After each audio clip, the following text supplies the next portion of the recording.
we need to feel that, they feel empowered and they feel like they're making the right choices that apply to the lifestyle. So I always spin it in that, we already talked about the first level of readiness that we talked about was us coming down to the level that they're at in terms of education and nutrition background and playing there. But now it's a really good time to kind of flip the script there and say, hey, listen, I'm in this as much as you are. This is a two-way street. We met there. So what I need you to do now that you've had 26 weeks or 52 weeks of experience is, play it in the sense that you're essentially being coached because they know the information. So I've had so many situations where I'm like, hey, I'm going out to dinner tonight. This is to a member. I'm like, hey, I'm going out to dinner tonight. If I send you the menu, can you help me pick what I'm going to eat? And they're just like, whoa, I'm so confused right now. Are you not? I thought you're supposed to do that to me. And I was like, we've done it for the past 52 weeks. So I kind of, let's see, can you help me out? Like, are you testing me? I'm like, no, like if I was testing you, I would already know what I'm getting. I need you to, have fun with me. We are human. I have the same application styles and skills as you and I have had in the last 52 weeks. And that's why it works, because I know I've done it myself. So I think we need to bring those conversations in to be like, hey, this is not a you or me kind of a transformation. This is a we transformation. Let's link up with Krista on The Fix. She's a wellness coach with a focus on mental well-being and physical strength.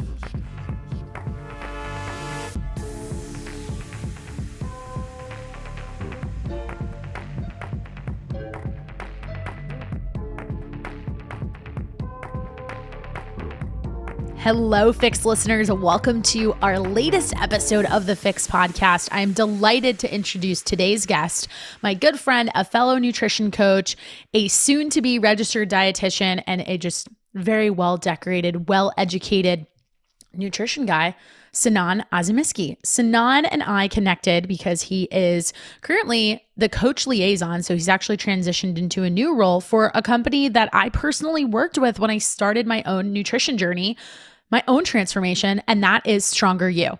I found them I think it was at least 5 years ago, if I'm counting correctly. It was several years ago.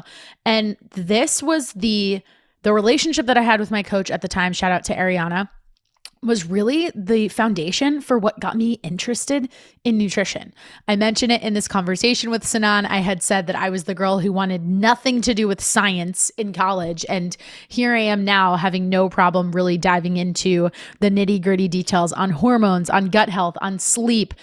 But we actually kind of zoomed out a little bit in this chat and talked more about habits, consistency, routine. And as you'll hear from Sinan, all the stuff that is kind of the not sexy stuff, but the stuff that is what's going to help you along your journey and getting to your nutrition goals, your weight loss goals, your fitness goals, whatever it is that you hope to accomplish. And him and we talk often and go back and forth a lot in the DMs. And he's just somebody that I really respect. He's worked with over 2,000 clients throughout his coaching career. And he just has a lot of that real world experience. And I wanted him to join this chat and be a part of the Fix podcast because I really wanted to talk about more of the psychology piece, more of the soft skills, if you will, that are required in you becoming the person that you want to be. And I even said that I felt like a little bit of a broken record in some of the topics that we were bringing up, but honestly, that's okay because it's what really works. It's what really is going to move the needle for you and be the game changer. And we dove into this concept of motivational interviewing, what it is, what it looks like, how it has shown up in his own coaching and research and on the education side of his career.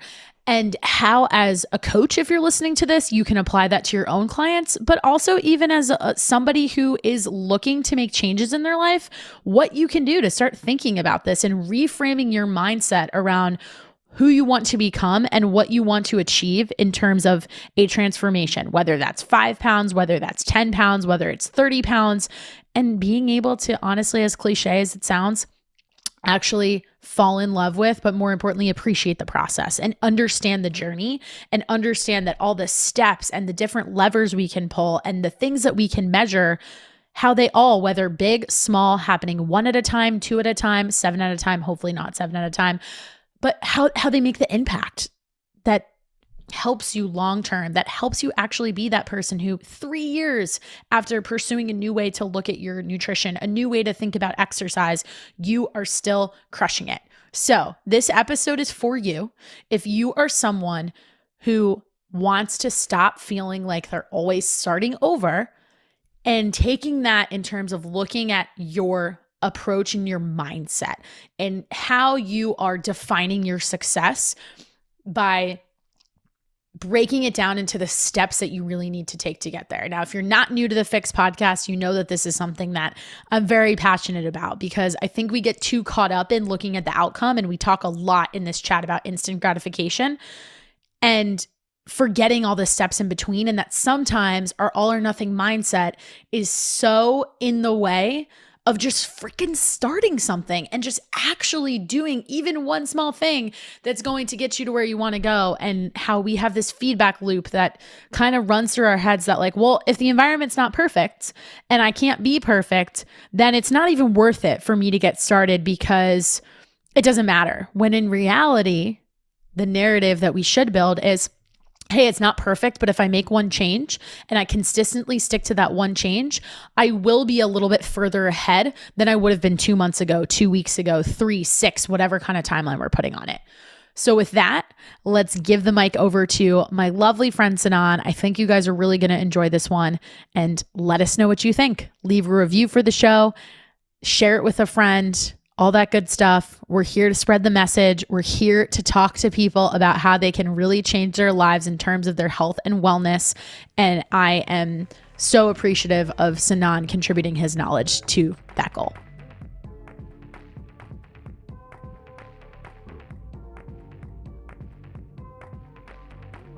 Sinan, welcome to the Fix podcast. We are so happy to have you. Little programming note, we tried to do this about a year ago, and I was a very newbie podcaster and unfortunately lost our entire episode due to a coffee spill on my computer. I don't know if you remember that being the reason why this didn't happen. So kind of ironic once you guys hear our love of coffee, and we're going to talk about that in just a second. But yeah, so we tried to do this episode a year ago. The good news is we've both had a lot of life changes and a lot of life experiences since that can contribute to this conversation. So to set that all up for us, Sinan, tell us, who the heck are you?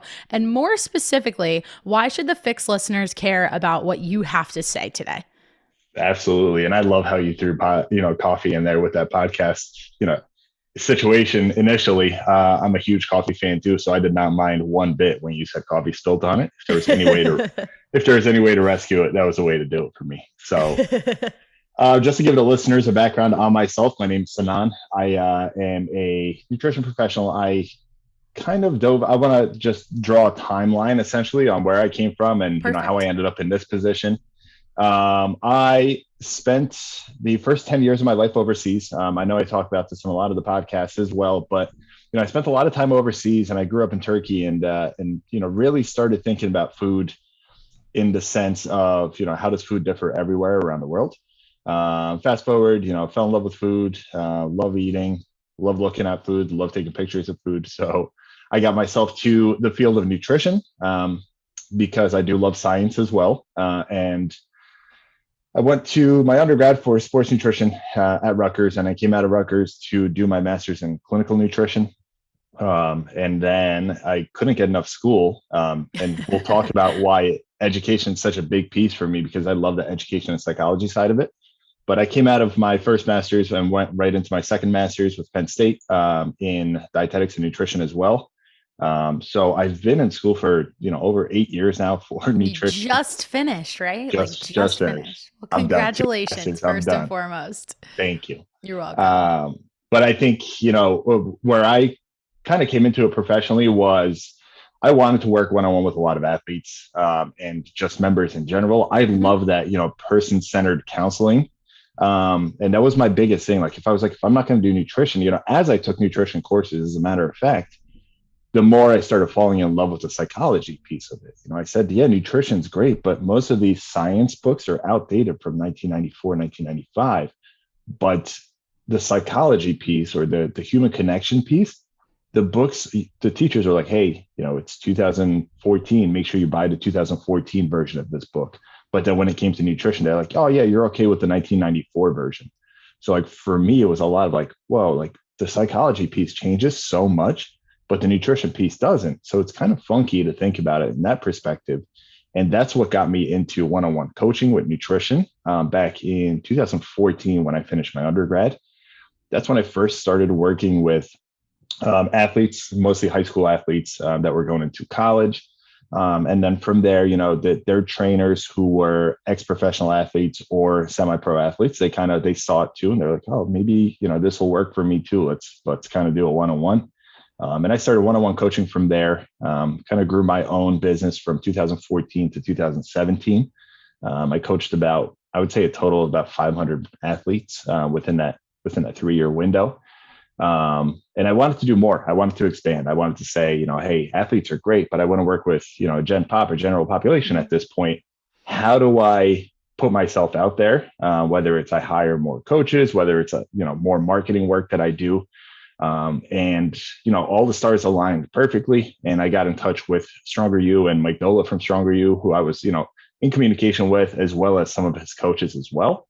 And they reached out to me. They said, we'd love to have you come and coach if you're interested in kind of just putting things on hold with your end, give the Stronger You piece a try and see how things go. And just kind of fast forward to now, I've coached over 2,000 members, I would say, with Stronger You.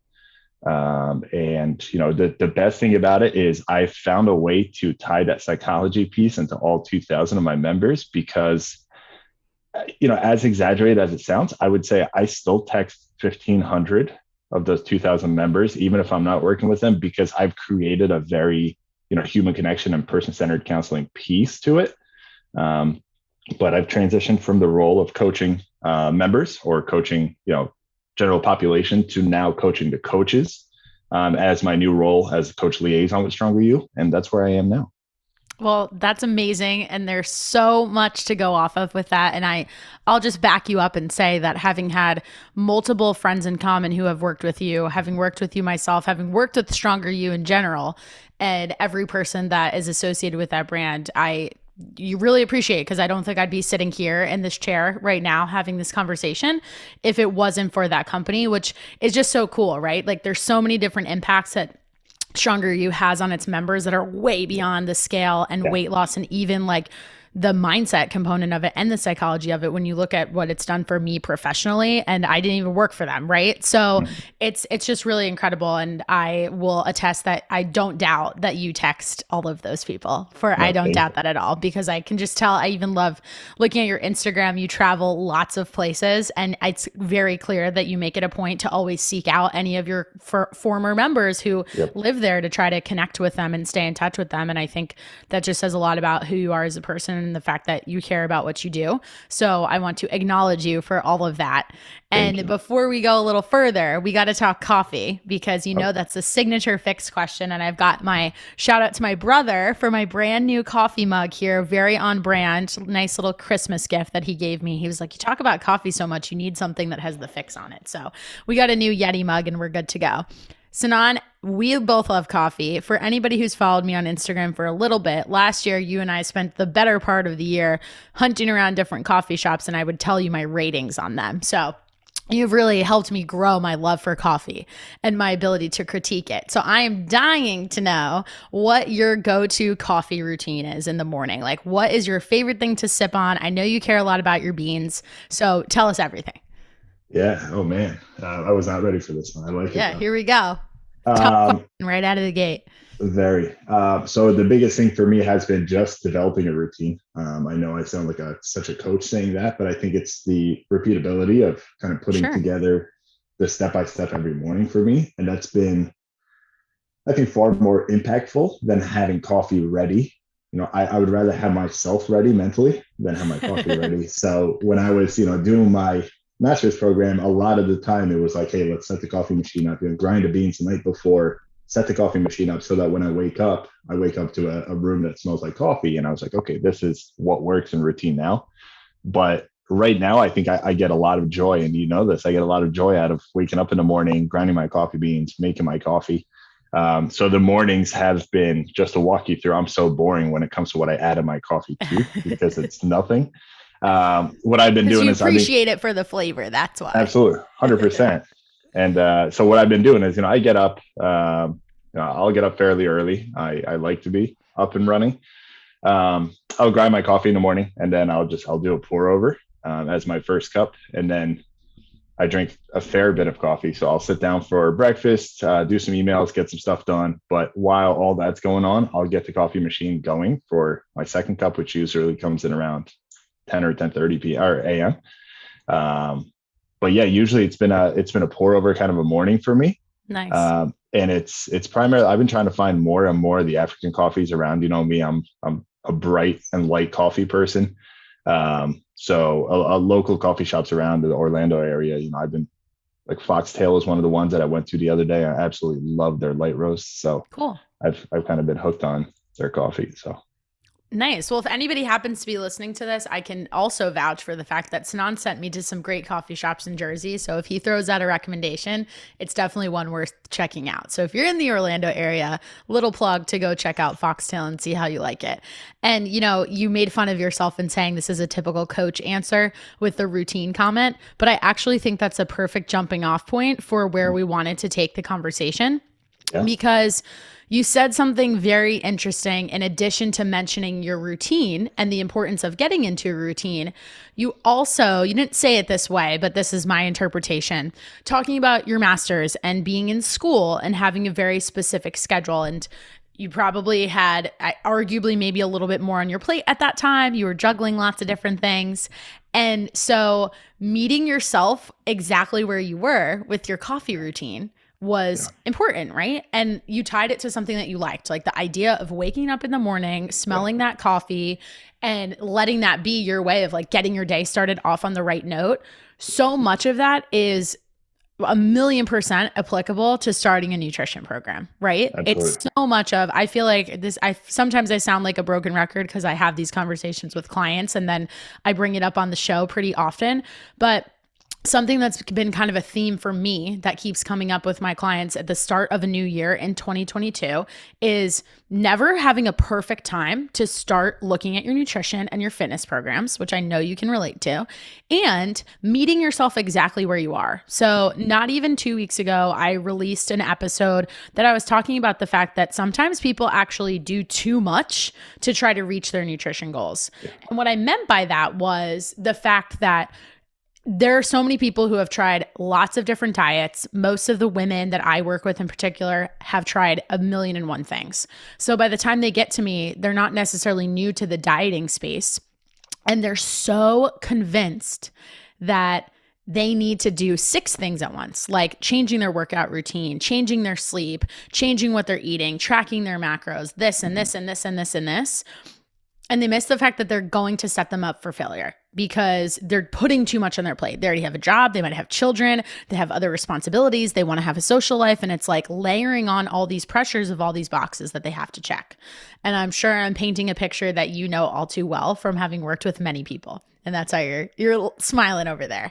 Yeah. So I kind of want you to talk about like why that's important to you in terms of this transition that you're going through right now, right? Like now you've made some changes because your life looks a little bit different since you're done with school.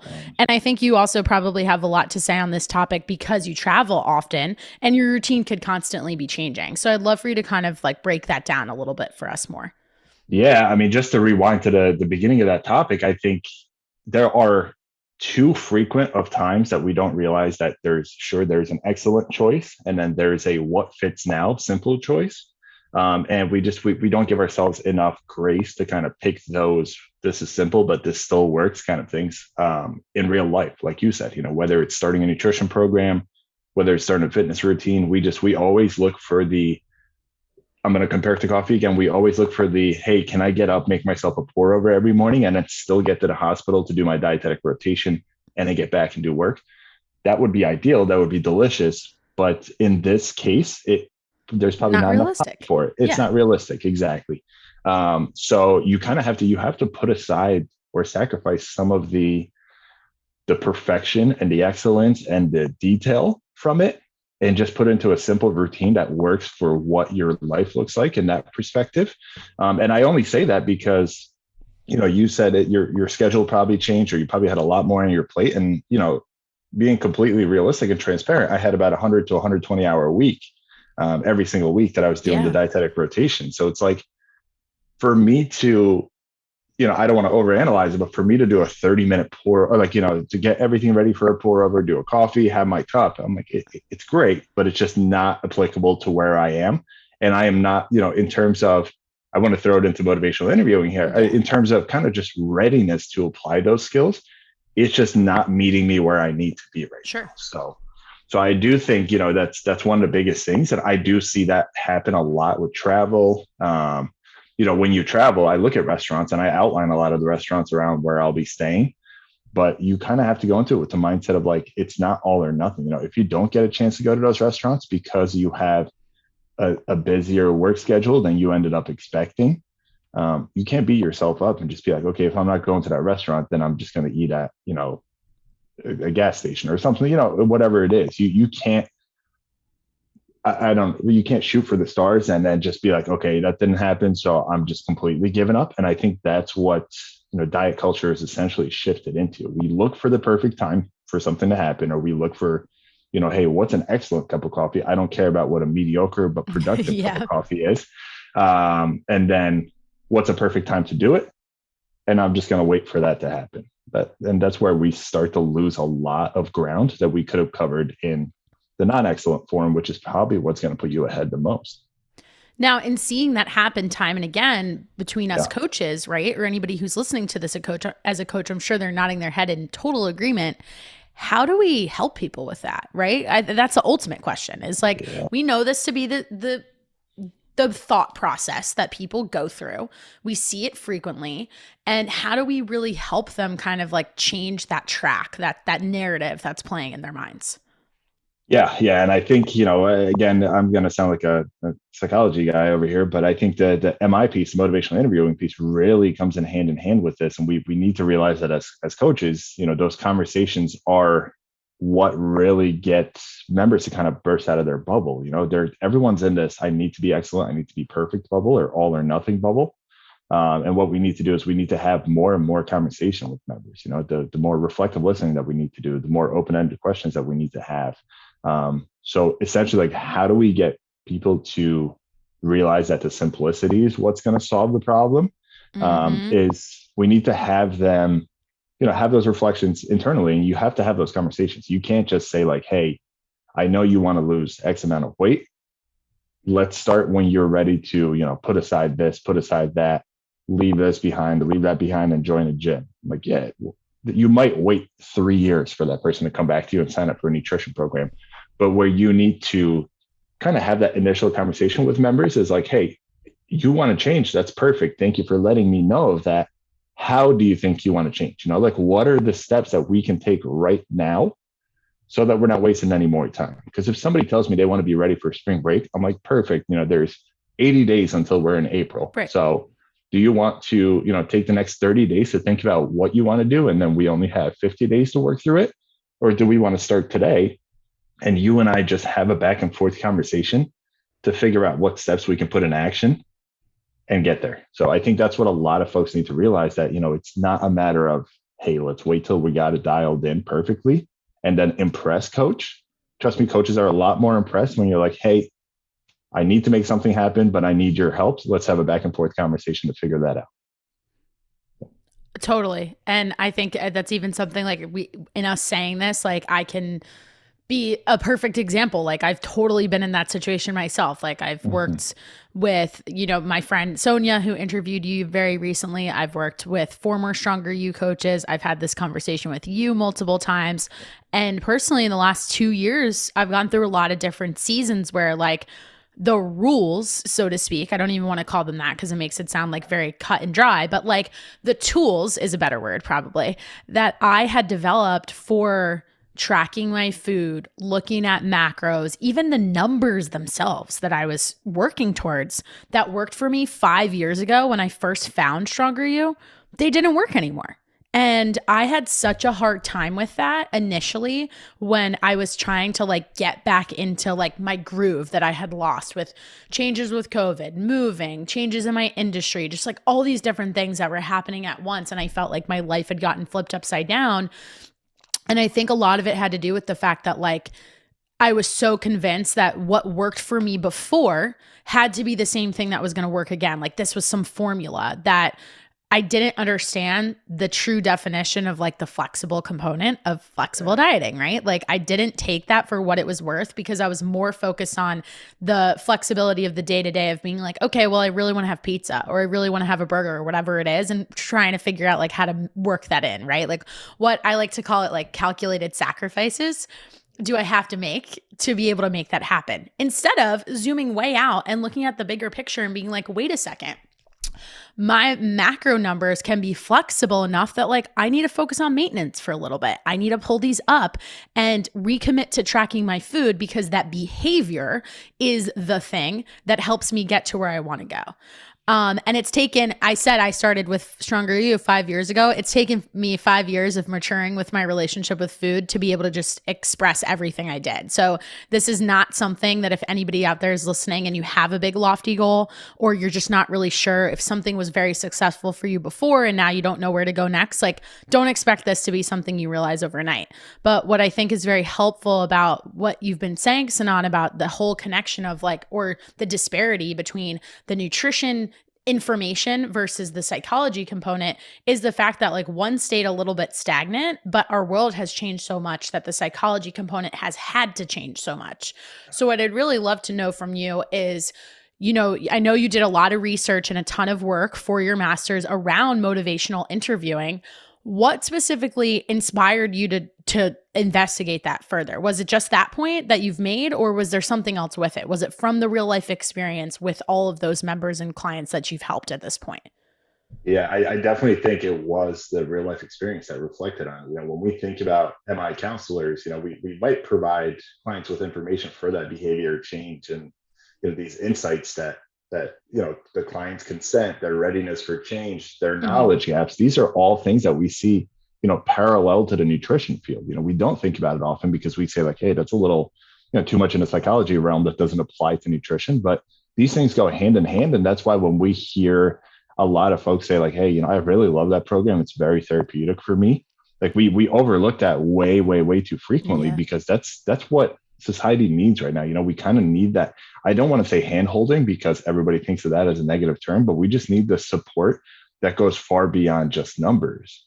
And I think, you know, one of the big things is where it really set off a light bulb for me in terms of why am I and why I look at that is, you know, you think about those concepts like readiness for change or, you know, clearing out those knowledge gaps, but, you know, does instant gratification and the social norm of, you know, how quickly we want to dive into something and how quickly we search for the outcome-based success kind of sharpie over the possibility of effective listening and, you know, creating that genuine empathetic connection with a member over a conversation. So, you know, the pandemic has really pulled us away already from the norm, or in terms of, you know, the perfect time to start. But, you know, I think about it in the sense that I used to meet my members for coffee and hear, you know, why they were excited for it. You know, you really get them to crack that guards up shell of, you know, of figuring out where they're at and bringing them into an environment where they felt comfortable. We lost that touch. And that's why the MI or just those kind of, you know, behavior strategies is so important.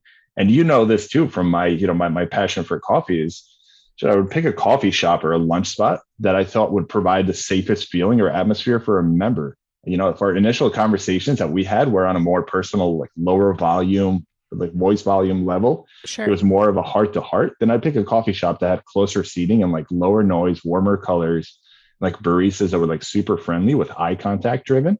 But if it was a member who was like, okay, I'm signing up for the program, hoorah, let's do this, you know, in 6 weeks for spring break, I'm going to look amazing. Where they threw like, you know, multiple like F-bombs in their first conversation. I'm like, okay, wow, this is a whole different population. Then I picked something edgier, you know, it would be a coffee shop that was like brighter in colors, white walls, you know, sharp lines, more like Art Deco styling, where baristas like didn't really give a crap who you were. They were just there to provide that rapid service because you're connecting that to what that member is looking for.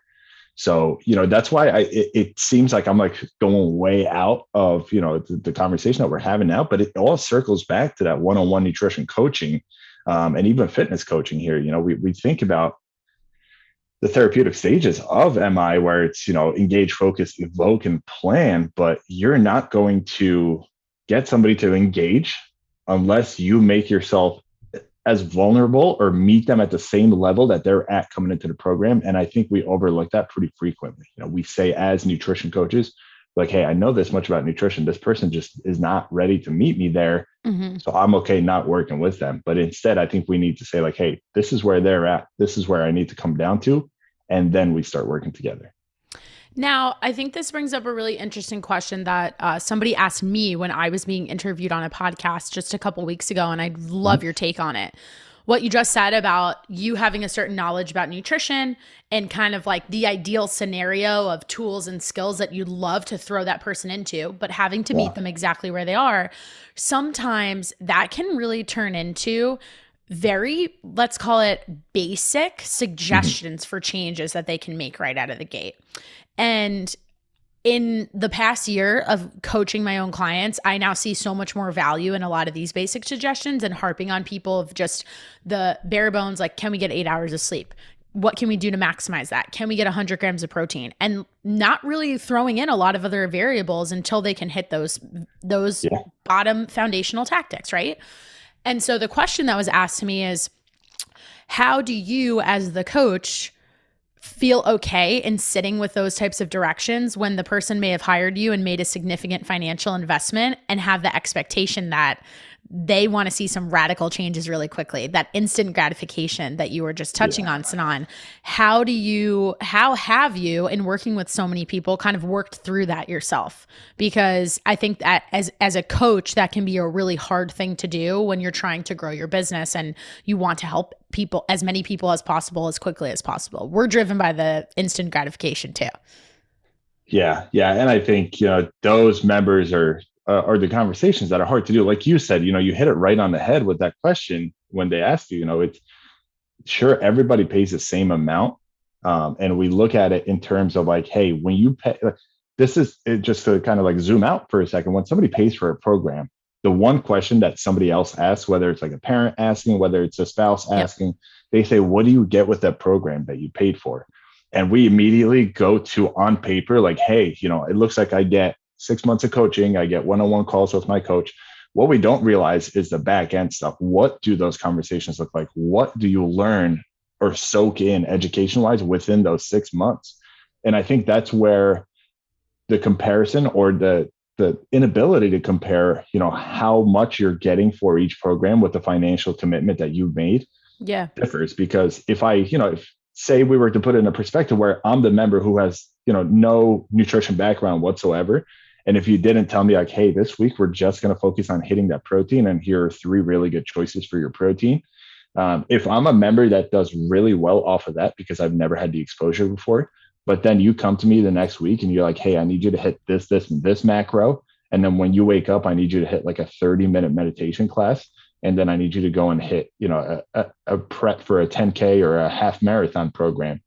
I would be like, okay, she threw so much at me that I think I'm just going to close my laptop, walk away, and not do anything. Right. So I think, we need to realize that, yes, we might be providing less to some folks in terms of what the financial comparison is, but that's only on paper. In their head, in what they're learning, it makes a far bigger impact. And I had this experience happen recently with members where I have a member who's in med school now. And, I was like, hey, a lot of the things that we're going to do, I'm going to explain, but I don't want you to apply it if it confuses you. So I'm an education nerd. I'm going to sit down with you. I'm going to say, hey, this is why, we're trying to hit that protein number. And I kind of break down the amino acids and just kind of like, everything behind it and really get, biochemistry behind it. But because they understand that. Exactly. Like that's you meeting them where they are in terms of their own knowledge and expertise and what they're probably interested in and ultimately maybe motivated by. Yeah. And you think maybe those things, those concepts, if they ever want to go back and look at it, then it helps them understand it Sure. better. But Okay. for that moment alone, I was like, just focus on hitting your protein. Don't think about anything else. I'm going to put this in a Google Doc for you when you want to go ahead and read about it. But let's just keep things simple now.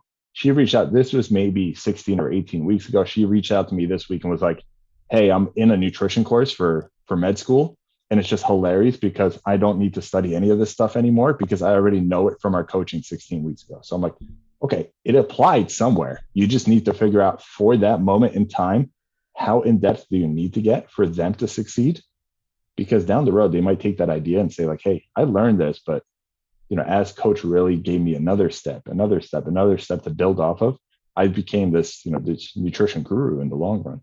How did So, that make you feel when she reached out to you to amazing. tell you that? Amazing. I was like, go study something else. You're good. You got the nutrition piece. Yeah, I'm also happy to hear that she got a nutrition course in med school, although that's a Yeah. little bit of a side conversation. Um, but keeping on that topic of just this more like clinical environment versus Mhm. some of the things that we're talking about are getting into more of that gray area, like what you said about it can be very hard on paper and even just quote unquote selling your program and what you offer to really encapsulate it, right? Because it is a lot of those softer skills or Yeah. that knowledge that's acquired of like managing certain situations. You can't really explain that to someone until they just jump into your coaching, right? It's Yeah. very hard for them to anticipate what that's going to look like. And I mean, I've been fine. I have multiple clients I work with who have pretty intense gut health issues. Mhm. And a lot of what we do is more so talking about their mental health because their anxiety may be through the roof and it's only being exacerbated Yeah. by some of the food issues that they're having. And until we can kind of get to the main nucleus of all of this with whatever their anxiety is or whatever it may be, they're Yeah. not going to have those symptoms subside. So I kind of feel like sometimes I'm like, okay, I'm very much being a therapist for this person, but I know that in the long run, that will have way more impact than me sitting there kind of reciting like, oh, this food is not low FODMAP, so you can't eat it. Like we need to have some structure there, and it depends on the Yeah. person. But I think I would love to know like your perspective of everything you've just described about the motivational interviewing component in comparison to doing a rotation in a hospital for your dietetics degree. Ooh. Like does any of that stuff show up? That's my first question. And I have a few more, but let's start with that. Yeah. Yeah. I think it internally it does. Externally in conversations, I don't think it came across at all. And that's one of the biggest things. You tried to have an MI conversation or just something that, resolving ambivalence and like certain things like that in a hospital setting. But those people are in there for acute care and they're in there for, short term, essentially pissed off to be there. So Hmm. it's impossible to almost, I don't want to say impossible, but it's very difficult to pull them out of the headspace of why they're there for that acute reason. So MI really doesn't work unless you have a comfortable environment with that individual. Because like you were just saying, like we've become such an outcome driven society that we fantasize about the outcomes, whether it's like say it in a hospital setting, lower cholesterol, blood pressures come down, blood sugars come down, I'm not pre-diabetic anymore. Those certain things are amazing, but I think we've become such outcome driven in the short term that when you start giving the steps necessary, the member or the client or the patient immediately goes to, wow, this is overwhelming. And that's where like you said, the anxiety piece comes in. So in a hospital, it's very difficult to have that conversation to say somebody like, hey, I know you just came out of, being knocked out on propofol, but let's go ahead and let's give you this packet, and this packet to read. And then if we apply this stuff, we'll be off our diabetes medication in a couple months too. That person's like, whoa, what the hell just happened? I just woke up. Yeah. Um, and I think that little like, whoa, like the wake up scenario applies to regular, coaching as well. My intention is not to, call out a new client and discredit them from, learning the action steps necessary to succeed. And the same thing with a hospital. My goal is to save somebody in the long haul, but it's not to have a 30-minute interaction in the patient's room and think that I'm going to rescue every single piece that time. So if you think about medical, like any medical scenario that I had to dive into and kind of just be the head of while I was at the hospital rotation, the first thing a doctor will tell you is don't try to solve every single thing. Look at what the most important piece to resolve is, and then figure it out. So if somebody's like, hey, somebody comes in with diabetes, they're obese, they're overweight, and I don't know, they're just not eating enough for now, just because of the medical condition or the acute care that they need. Figure out how they can get back to regular eating patterns. And then you guys can talk about how to pull some of the calories or carbohydrates back so you can lower body weight. And then in return, the diabetes might come back a little bit. So it's a lot of like, stop looking at every single thing at once, figure out what the I need to fix now piece to it. And then you can build everything off of that.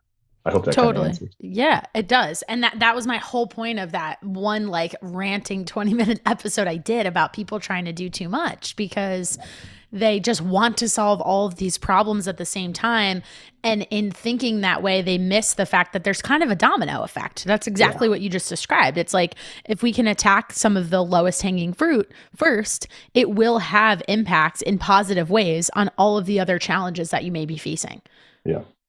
Yeah, we overlook that so frequently, especially in the hospital setting too. And you see it with a lot of, even I'll throw our nutrition community into it. A lot of the clinical nutritionists or dietitians that are just coming into it, I think we get overwhelmed. It's not just members or clients or patients that get overwhelmed. We do too, and we're human. Yeah. In that you put a clinical nutritionist in the setting where somebody comes in with like a stage 3 burn, and then you have to figure that out. You have to figure this out, and then they're also like, yeah, there's a little bit of muscle wasting going on, or they're overweight, or certain things like that. And we immediately go to like, okay, how do I fix this person's macros, or how do I fix their eating so that, their weight comes to where I need it to be? But we tend to forget about the stage 3 burn that we have to take care of first. Like, figure out how to put out the fire first, and then we can get all of the steps to align once that person's out. And I think it applies so well to new members coming on board with us on nutrition coaching, in that I personally think every single person comes in with a fire in the back of their head in terms of like why they signed up, what really, grinds their gears, why they're here to begin with. And they'll always go to the idea of, I just want to be healthier. I want to eat healthier. And if you're okay with challenging a member, have that conversation and say, sure, anybody could give me that answer. I could talk to my mom right now. She'd say, I want to eat healthier, but that's not why she's signing up for a program. Tell me what the underlying cause is, what the first acute care that we need to provide in the setting is, because I want to solve that, because that's clearly what's, triggering you to come in and figure out your nutrition and really dial things in. And then we'll start eating healthier. Nobody wants to have that conversation initially because they just don't feel comfortable and they have their guards up. This is a vulnerable space. Exactly. So very, very vulnerable space. And I think that's one of the biggest challenges with trying to be a coach, grow your business. And like, you have the impatience as a new coach that you want to put your best foot forward and make sure you're giving all the right answers. And that even can come with the territory of trying to give too many suggestions at once. Right. Yeah, I also think that, if you can tap into, let's call it like that trigger point of like that true underlying desire of what that person really wants to change, if you can get that early, I just find that there's so much more magic in my client's ability to be consistent, because we then as coaches have the answer of what we need to tie everything back to, right? Like every time that person feels like there's something that makes their week go crazy, or they didn't have a good week and they're sending you that check-in and you can just tell that they're being super frantic on their keyboard based on how long their responses are, you then have this responsibility, but also great opportunity as the coach to be able to like, hey, let's pull this back down to earth for a second and like tie this back to what you told me your ultimate goal was from the very beginning. And how can we point out that, hey, maybe you did have like kind of a crazy week, but there's 4 really great things that you did very well that are still going to get you to that goal. Yeah, I think leaving that, hey, this is day 1 and we know the treasure chest is at the end of this, this journey. We know that that's there. So remind a member that, hey, listen, I know what your goal is. I haven't forgotten about it. I'm not going to just wipe clean your goal of losing 20 pounds in, X amount of weeks. I know that's there. I just need you to meet me in that simplicity. And we need to realize that the smaller bites are what lead to, the bigger victory here. And I always put in the sense of like, okay, because they'll come into it with again, the readiness for change level on a very low end, they're like, okay, if Sure. you're going to approach it like that, then no, thank you. They're Yeah, like, they like defy you a little bit for a second. Yeah. contemplating it. They're like, Mhm. no, I don't know why I signed up. If that's the case, I'm sorry. I didn't think this was this kind of a program. Like it's not the program. It's just a headspace that we need to be in. So think about, essentially think about why we have tasting menus at restaurants, why we have French cuisine, because it's smaller portions with a ton of flavor. You know what I mean? If you did a full plate of something that's on a tasting menu, you'd be overwhelmed because there's just so much going on. And that's how I explain it to folks. I'm like, listen, like I want to give you little, very enjoyable pieces that you're going to remember for the rest of your time, your life, um, without overwhelming you. Because if I overwhelm you with that, you're probably just going to eat, comfort food for the rest of the week where you're like, okay, that meal that we had out was a little much. Let's dial it back and eat at home for a second, and then we'll go back out. Like instead of having that like fall back to comfort, step out of your comfort zone, kind of a routine of doing that by overwhelming you at first. I like to just kind of appeal to the senses in small, bite-sized portions in that matter. And education again is another example if somebody doesn't want to take it that way. And I think about it like school. If you go into syllabus week and the professor is like, hey, these are what we're going to cover in 16 weeks. I want you guys to be proficient in week 1 through week 16. Go. A lot of kids are going to be like, holy crap, I got to read Yeah. 600 pages in 16 weeks. But then if the professor kind of goes up there and was like, hey, it's 16-week course, but let's start with week 1, 2, and 3 for now. Let's kind of just talk about the concepts we're going to cover there. And within those 3 weeks, I want you guys to really soak in the concept of, I don't know, like the nucleus of a cell or something like that. And then Mhm. everyone's like, okay, that's realistic. I like that. Manageable. It gets me to think more like, okay, if she wants me to like really saturate myself with the concept of a nucleus of a cell, then I'm more excited to learn because maybe I'll go and watch YouTube videos. Maybe I'll tap into, some of the outside reading outside of the course. But if you told me 16 weeks, I need you to like dial it in, like, nah, you can't have me for 16 weeks, even though I just paid for an entire semester. So I love those analogies, but at the same time, I think it brings up an unusual thing about the way we think and that all or nothing mindset is because I can totally wrap my head around everything you're saying. And I know when you give that analogy to a client, they're like, yeah, that makes perfect sense. Like I've been to school, I can relate to that. But for whatever reason, when it comes to food stuff, we like don't want any of that to apply. yeah, And maybe that's because of the instant gratification and wanting to see results so quickly.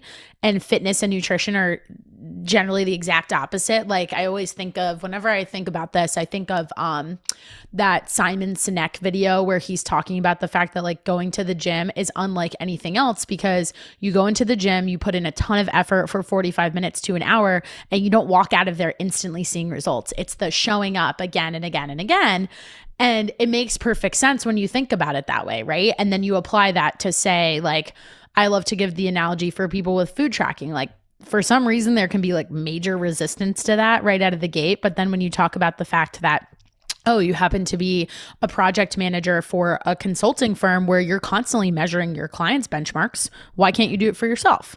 And then they're like, oh, yeah, I totally could do that. But for whatever reason, we hang on to this concept or these rules that's not allowed for fitness and nutrition, and we can't do it that way. Why do you think that is? yeah. I don't know. I don't know if it's the culture that just nutrition out there in society and social media has kind of created and paved. But I think that when again, everything I do is based off of tracking too. So when you have a Yeah. tracking conversation with someone's like, no, it's way too much detail. I can't do that.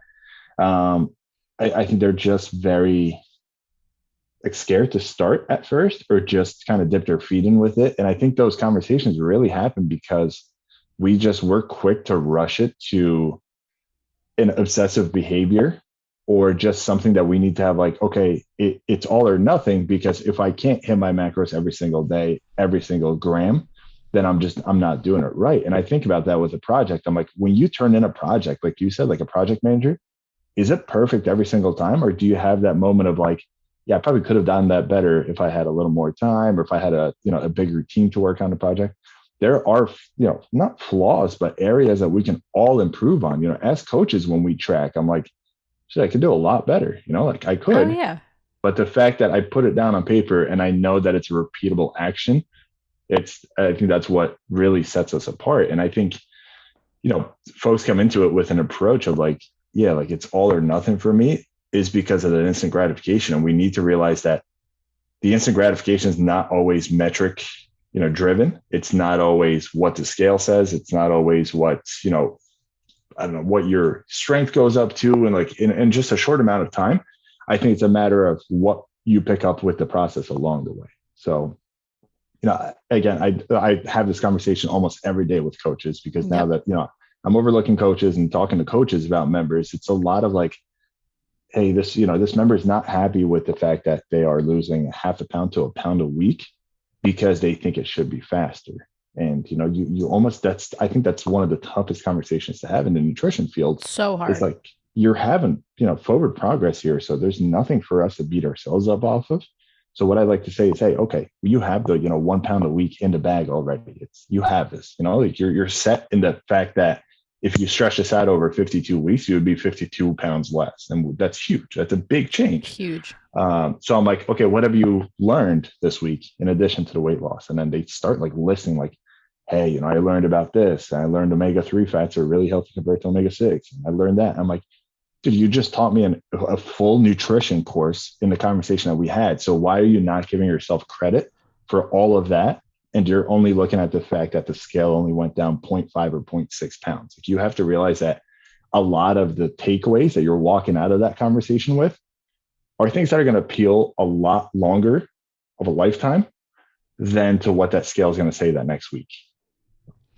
And I think one of the hardest parts about that is everything you just said isn't really sexy, right? So when it comes to selling it, I feel this way all the time, like, especially with TikTok and Instagram Reels and stuff like that. Like, I've tried really hard and intentionally to take these funny lip syncing videos that I do and tie them back to everything you're talking about, because I know those tools and that education, which is ultimately going to drive the consistency and the compliance, is what's really getting these people results. But to package that in environment where somebody's scrolling through social media, I only have like 3 seconds of their attention and all that, it's very tough. So what responsibility do you think we have as coaches to try to contribute to this narrative in a different way? I know it's an uphill battle, and this is kind of a loaded question, because for as much as we can want this, and I think about the people that I follow, people that we both know, like, you can curate your feed to see the things that we hope are out there. But just as much as you do that, you then go on your explore page and it's like,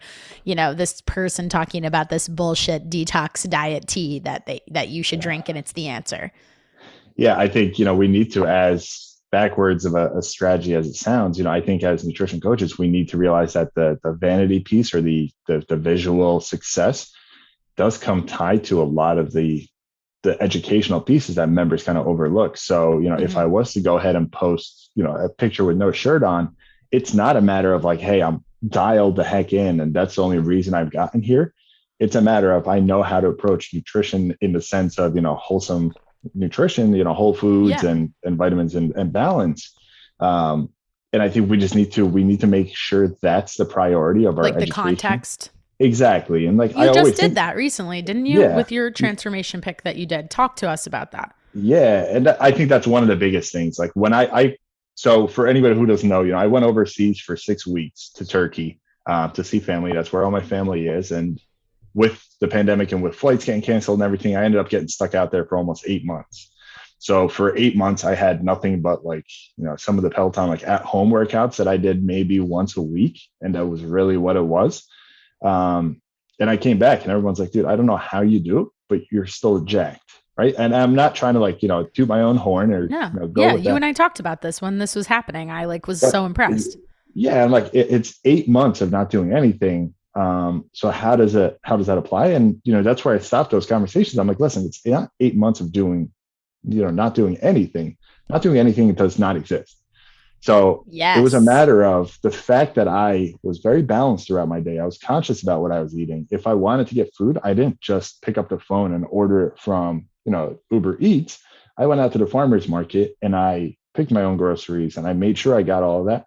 And by the time I got back from the farmer's market to my house, I looked at my watch and I was already 10,000 steps in. Yeah, I So was about to say, and I feel like not to mention you walked there. So exactly. I'm like, yeah. it's when you peel the, oh man, he can't work, he can't hit, power cleans every single day. He can't do his pull-ups. It's like, cool. Yes. Vanity wise, maybe I would Mhm. have, had a little more muscle, but when Sure. you look at every single thing that I ended up on top with, I was able to still check off 9 out of 10 boxes in that sense. And I think that's what, a lot of folks don't realize. They think it's always that like you have to go. And I don't want to knock on anybody, but I think it's a lot of like okay, I'm up at 4 a.m. because I need to be in order to, be the most brolic human I can ever be, kind of an Hmm. approach that we've driven into a lot of folks' heads. It doesn't. It just needs to be simple, repeatable steps. And I think that's what, as coaches, that's what we need to show, that it's not a matter of like, hey, like I need you to go out and just crush a workout and then come home and not even see where you're walking because you're so wiped out from that workout. I need you to just instead tell me that you're going to get to the gym 3 or 4 days a week. And if you don't make it to the gym, you just go outside and walk around your neighborhood and get some steps in. Like it's reality. And I think we start pulling more and more away from reality when we realize that, vanity pieces are what rule it all. Yeah. And I think you touch on another great point, that just emphasizing the fact that the vanity is still there, right? So in a lot of the coaching certifications that I've done, it goes back to this pyramid of like 3 different categories for your goals. And I've worked with the Nutritional Coaching Institute, and they refer to it as like the triangle of awareness, and figuring out where your client kind of falls on this pyramid. And they could be sliding between a couple. And the categories are the aesthetics, those vanity metrics, which are fine to have. I think it's important that we are both really trying to put out the fact that like that is 100% okay. Like there's nothing wrong with that. Then there's performance, and then there's longevity. Those 3 things can really compete with each other because you have to take slightly different approaches and kind of prioritize like, well, which one's the most important to you? And for the most part, and looking at like general population and the people we work with, obviously you had your experience in working with athletes and they totally fall into the performance bucket, and that's a really different approach. But the one that I find the most often, it's like this kind of like butting heads between the longevity and the aesthetic, because people want, like you said, Sinan, I want to be healthier, and like that's my motivation long term, and challenging them to dig a little deeper than that. But they also want to look a certain way in a bikini or a dress or whatever it is. And sometimes those things can compete with each other. I think a very shining example of the extremes is there's a reason why bikini competitions and bodybuilding competitions are not called health competitions. Because if you ran labs on those people and you looked at their blood work and asked them how their sleep was and asked them how their sex drive was, all things that would fall into longevity bucket, they'd tell you shit for all of those things, right? But then someone jumps on social media and they look at someone like that and they're like, oh, well, I want to look like that person. And little do you know that, like I said, they're not sleeping. They can't focus. They have no libido. Like, do you really want all of those things that come with that? So what do we do in terms of trying to then make these simple habits and balancing them out so that we can kind of knock out both of these 2 categories at the same time to the best of our ability when they don't totally conflict with each other? How do we approach it?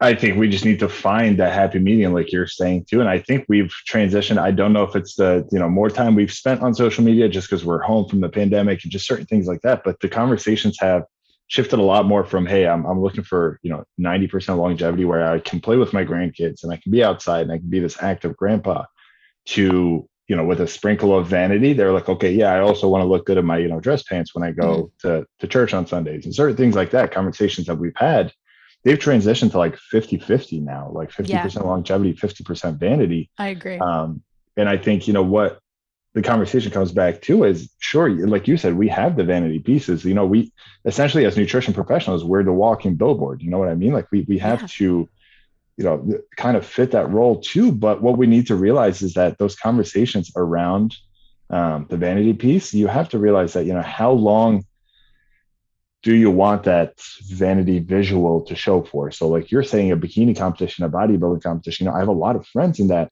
setting, but then I'm like, hey, you look great for a day on stage. And then what happens 364 days out of the year, So it's like, you need to just figure out what your niche in terms of how long you look good for, essentially, and you have to play it out. So that's where I think longevity really, instead of, it does butt heads for sure, but I think what we need to figure out is how do those actually overlap? Because Sure. I think longevity and visual overlaps in the sense that you can be visually aesthetic and in amazing shape, but if it's somebody who's, in amazing shape and visually aesthetic for a very long period of time, then I'm very impressed by that person. Same. But for some reason, I feel like we don't like celebrate that part enough, or like say, like, we don't point out enough that that's actually the harder part, right? Like, and we can use what you described in your experience in being in Turkey for 8 months. Like, what we should really be proud of, and you nailed it, is the fact that you were able to maintain. And like, okay, maybe you weren't totally shredded when you put your two photos side by side of where, like, if I didn't see those side by side and I just saw your original picture, I'd be like, wow, you look amazing. Exactly. But then when you see the comparison, you're like, okay, I see where you had opportunities to maybe, let's say, like, clean this up a little bit or tighten this up or whatever it is. But I don't know why. Like, what do you think? Like, why is it that we don't celebrate that piece of it enough? Like, the fact that the success comes from the fact that you've been able to maintain that for 3 years, for 5 years. Because I mean, I think this is something that Stronger You does so well.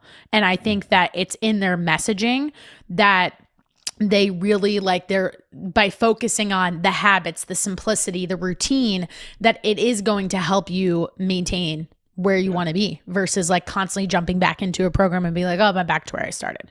Yeah, it's a lifestyle change. And that's what I don't think we sell enough in terms of like really just getting members to think like, hey, this is a lifetime change. And, like another big example that you give, like I have conversations with folks that are like, hey, did you see, how crazy of a transformation Chris Hemsworth was for this movie? I'm like, that's crazy. Cool. He got really jacked. He did to do that.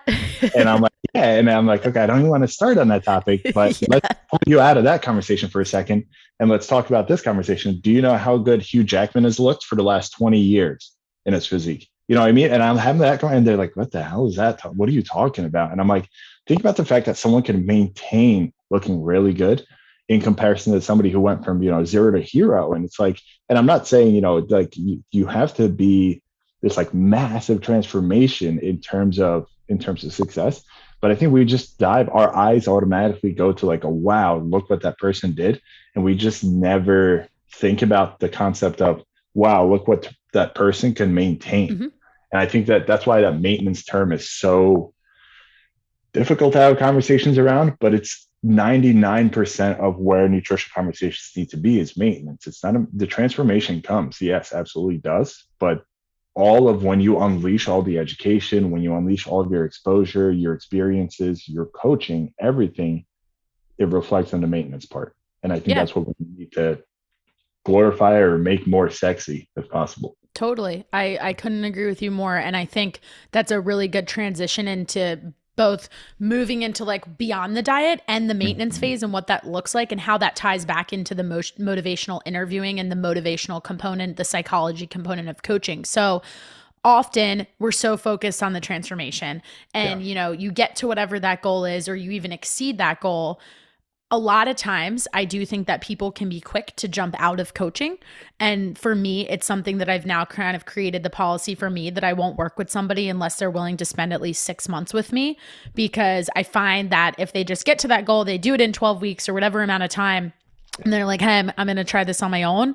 And if they didn't quite get all the skills and really, really get into the routine and the habits, then they come back to me 3 months later. And I don't want that for them. So I've kind of created that boundary by saying, hey, we need 6 months, like even if you're rocking it by month 3, because it gives me the opportunity to have the time to really work with them through maintenance and figure out what that looks like.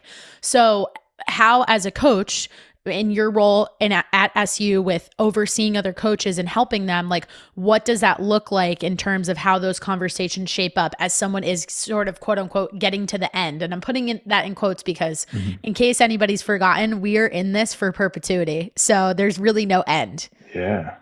Yeah. I think maintenance is, I think it was always the hard term to explain. And it's always the scary term to look at. And I think what we have this idea is that maintenance is, hey, can you give me my maintenance numbers? And I just go on and do my thing. And I think, we need to realize that maintenance, and I have this conversation pretty frequently, maintenance is not a matter of, okay, yeah, you can probably use 400 more, 500 more calories and then go and do your own thing. And it's not a matter of like, hey, here's your, Christmas Here's bonus. the Go magic and numbers. Yeah. exactly like it's, I think we think of it as like a bonus. And then we just kind of get this like paycheck bonus. And they're like, okay, hey, go ahead, do your thing. You Yeah. should be good with that. I think maintenance is, in the conversations that I have with the coaches, it's a matter of like, okay, you've done everything to get them to their vanity goal. Now shift your gear into that longevity goal and let's figure out how we can keep them at that mark. And I always say, like, the toughest part to explain with maintenance is when I say we shift into the longevity, piece of that pyramid. Everybody has that like, well, but I'm not going to lose any more weight. Why? How come? What happens? And you will, like in maintenance, oftentimes you're still going to lose weight. If that's your goal, Yeah. you're still going to progress. You just need to realize that it's just the main focus around it, or the overarching focus, that we're just shifting more towards a longevity piece. Like at first it might have been like chase for that vanity or visual goal. But now we're kind of like, okay, we've hit very close to that goal. Let's kind of pull back a little bit and coast to, the finish, but there is no finish. So Right. And even in saying like to move away from the numbers too, using that time period to really start to get somebody to test the skills that they developed, learning what I like to call the art of an untracked meal and actually doing it, right? yeah, Because we can be like so by the book. And I always say to people from the very beginning, I want to level set with you. If you're someone who's got a little bit of thrown some shade towards tracking your food, my goal is not for you to live and die by MyFitnessPal. Like if that was my goal, then I'm not doing my job as the coach.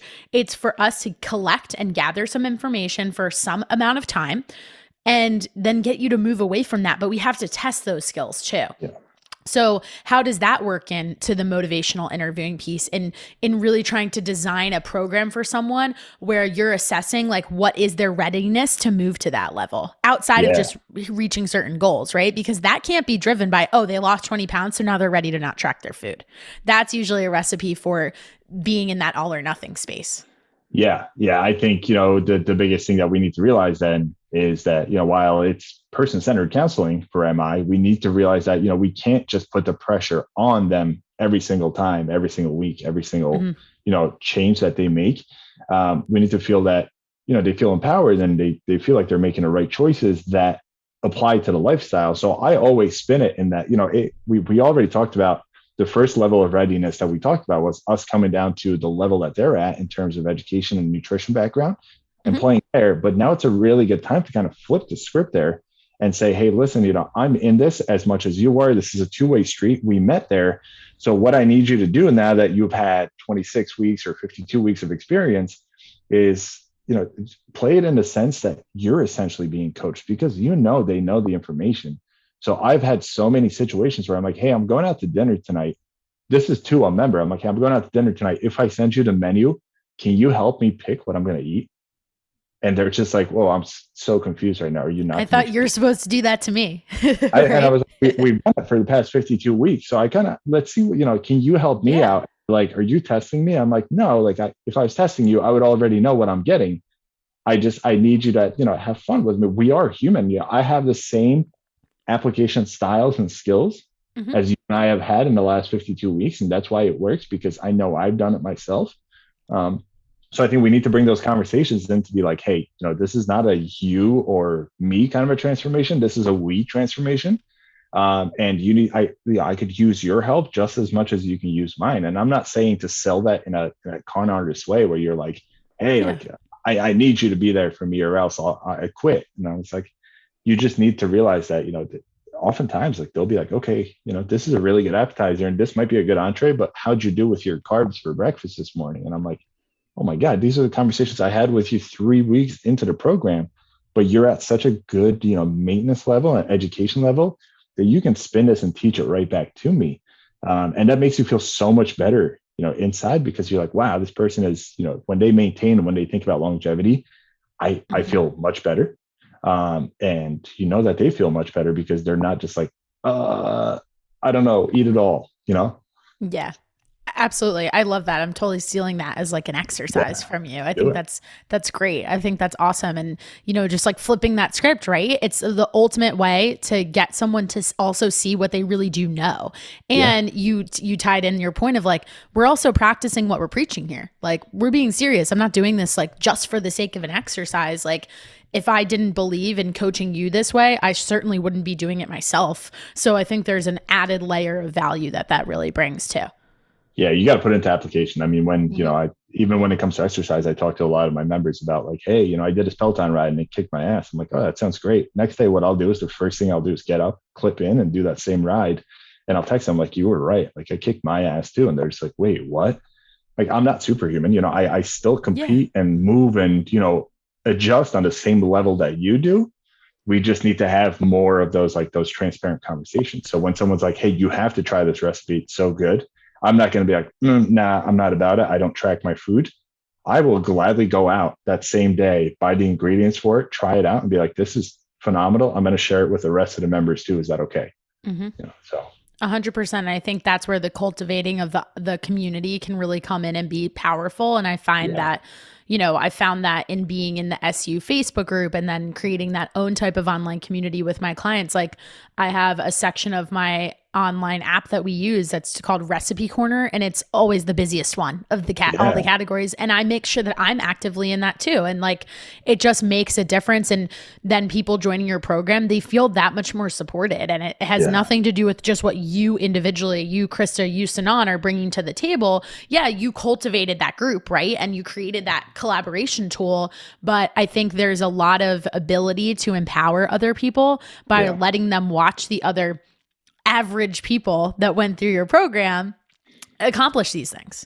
Yeah. And that's what I think that's the sexy part, now that if we circle back to it, that is the sexy part. And I think about, I have those conversations and everyone's like, dude, look at this transformation. How sexy is she? I'm like, that's great. The food that she just posted yesterday looks sexier to me, to be honest with you. Everyone's like, I'm so confused. I'm like, the food is the journey is what's sexy about it. It's, it's the idea behind making that change. And it's the commitment to wanting to make the change that is really the sexy piece that we often overlook. So when somebody posts pictures of food, we immediately think like, okay, like they're dieting again. But dieting is not the word that should be in there. It should be they are willing to make a change again. They are actively, seeking out new ways to explore what equates out to a better version of themselves. And I think that's what we need to start looking at as the sexy piece of it all.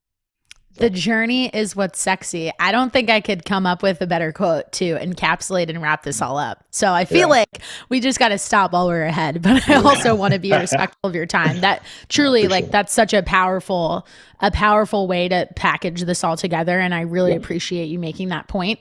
And I am so glad that we finally got this back on the books. And I know that we only have a couple minutes left. So I want to do a little lightning round. I don't know if you remember that we did this the first time, but it's all fun questions, nothing too intense. I don't remember the questions, but I'm ready for any. To talk about food, because like you said, you love food and you've given us so many great examples of, like you've traveled around the world and you've gotten to experience a lot of different things. So I feel like we'll make that the focus for this lightning round. Ready to go?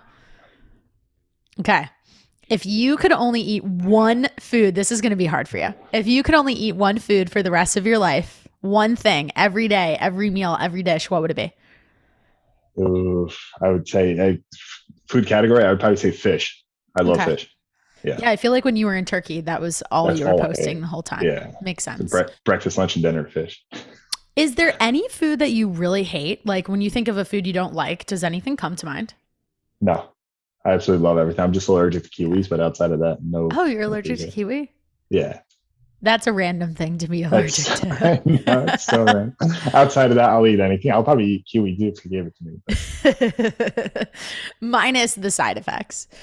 Okay. Moving away from the food topic. Okay. We talked a lot about motivational interviewing, just like the psychology of coaching. Are there any books, podcasts, anything that you'd listen to that you would or read that you recommend to people to really try to dive a little bit deeper into some of these topics we discussed today? Yeah, I mean, I think habits underlie all of it. I think there are two, I I guess I would say probably 3 really good books. The first one is really around habits, Atomic Habits by James Clear. Best one. Obviously you can't pitch that book enough. It's amazing. It really gets you to start thinking about how a lot of the things that you do, need to be just repeated for us to become habits on. Why We Sleep by Matt Walker, another amazing book that really talks about the habits that evolve around sleeping. And I just started reading a new one, Stillness is Key. It has been amazing. I don't want to say anything too far about the book just yet. But it really teaches you to dial back from all of the overwhelming pieces and all of the factors going on to really just focus on you and you only. So I think that's what we need to do right now in society, because there's so much going on externally that we have a tough time tuning everything else out and focusing on us and us only. It's very applicable at the moment. Well, we will link all of those down in the show notes. I'm a huge fan of Atomic Habits, so glad that you brought that one up. Now, if you could only, this is kind of our sum it all up question. If somebody listened to this whole thing, or maybe they even fast forwarded all the way to the end, Sinan, if there was just one takeaway that they could have from this conversation we had in this episode, what would that be for you? I would say so we talked about the sexy piece in terms of, okay, when you're ready to make everything happen, when you're ready to hit 0 to 100, that's usually when we come on board and do a program or do a diet or do a fitness routine. I think what we need to realize is that the time that we waste to get from 0 to 100 is where a lot of the outcome really goes down. So if I had to give one piece of advice, I think it's, if you're thinking about making any kind of a change, whether it's nutrition, wellness, health, even just behaviors outside of all of this, I think there's no time to wait. There's no point in waiting, because you're losing valuable, coaching time or just conversational time with somebody. So I think it's one, best to take action right away. 2, have a conversation with somebody that's just a very transparent, sit down, be honest, be open, just put yourself out there, be vulnerable. And then 3, I think, don't look at it as hey, what's the end outcome? What do I need to reach in order for it to be, hey, I did it, I crushed it? Think about each week at a time. Think about what you can take away from every single week of a 26-week journey or a 56-week or 52-week journey. So amazing. Well, thank you for all of that. Perfect synopsis of everything we talked about too.